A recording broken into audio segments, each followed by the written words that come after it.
Day 2, Genesis 1:6.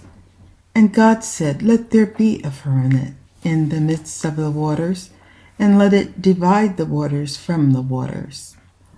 One of the beautiful and teachable patterns that I pick up from the Lord's pattern is that the events that are created first support those elements that follow.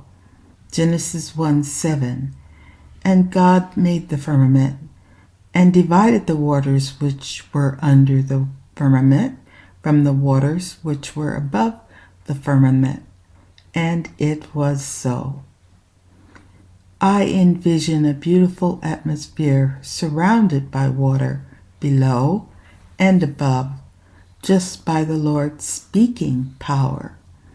I see when the creation event occurs, same as with the elements that happened at the beginning, each act of creation by the spoken word started from the evening to the morning. I can visualize the creation event happening at a slow and dramatic speed, not hastily starting with the evening and moving on to the morning. Genesis 1:8. And God called the firmament heaven, and the evening and the morning were the second day. Day 3, Genesis 1:9. And God said, "Let the waters under the heaven be gathered together unto one place, and let the dry land appear." And it was so.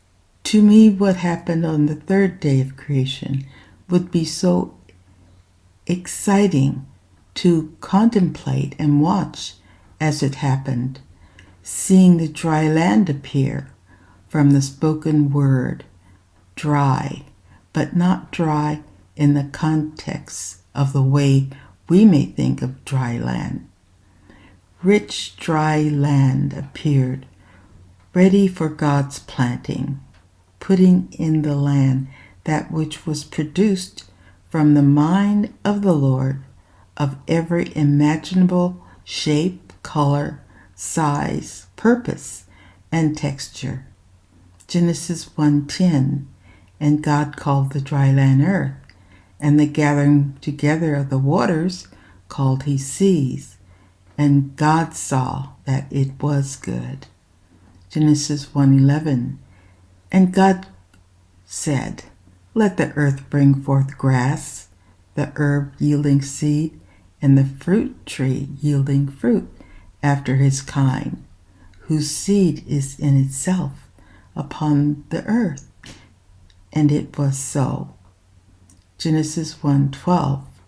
And the earth brought forth grass and herb yielding seed after his kind, and the tree yielding fruit, whose seed was in itself after his kind.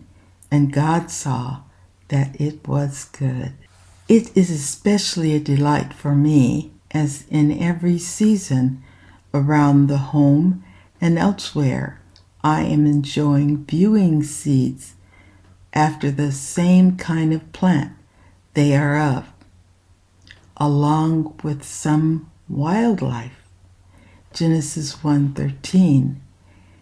And the evening and the morning were the third day. Day 4.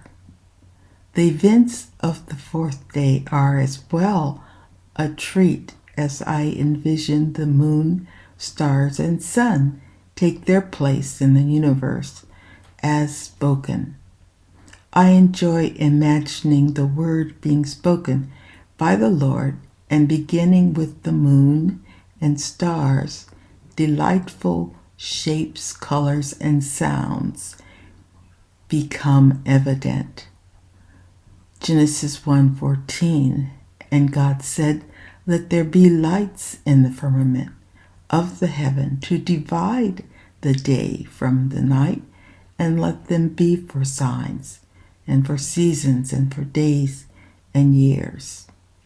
One of my favorite scripture revelations of the fourth day's creation elements is the mention of the sun, moon, and stars praising the Lord.